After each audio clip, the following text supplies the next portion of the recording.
Hola, bienvenidos al Instituto Pere Boil de Manises.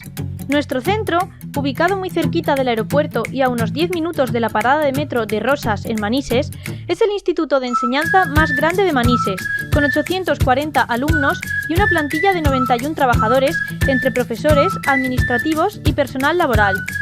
Te voy a mostrar las instalaciones del centro y luego te cuento lo que hacemos aquí. El instituto fue reformado en su totalidad hace unos años. Es un edificio moderno y dotado con las últimas tecnologías para la enseñanza. Consta de varios edificios, con 2 plantas y varios patios para el recreo, pistas deportivas, gimnasio y cafetería. Luego lo vemos. Nada más entrar tenemos el hall, lugar de paso obligatorio donde los conserjes te controlan si llegas tarde o pretendes salir antes de tiempo.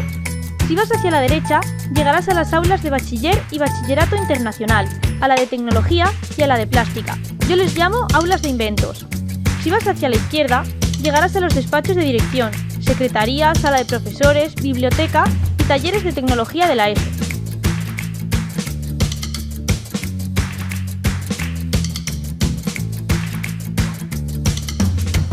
Si subes a la primera planta, verás a la izquierda las aulas de ciclos formativos de Administración y Finanzas y de Comercio Internacional. Ya verás que aquí somos muy internacionales.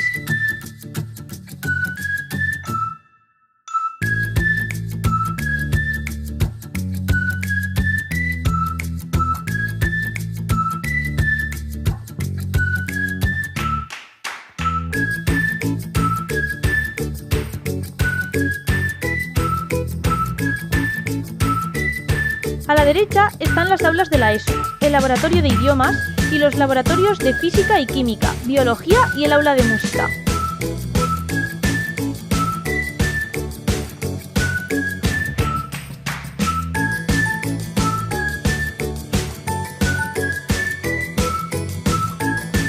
Y en la segunda planta verás a un lado más aulas de la ESO y al otro las aulas taller del ciclo de instalaciones de telecomunicaciones y formación básica.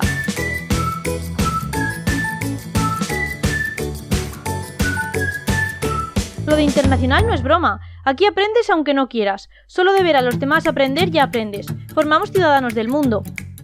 En el exterior tenemos 3 patios con muchos bancos para que puedas despejarte y descansar en los periodos de recreo. Un gimnasio dotado de todo lo necesario para salir hecha un atleta. Un estudio de radio para la creación de programas y noticiarios. Y la cafetería, con esos bocatas de tortilla de patatas. Bueno, y hasta aquí las instalaciones. ¿Molan, eh?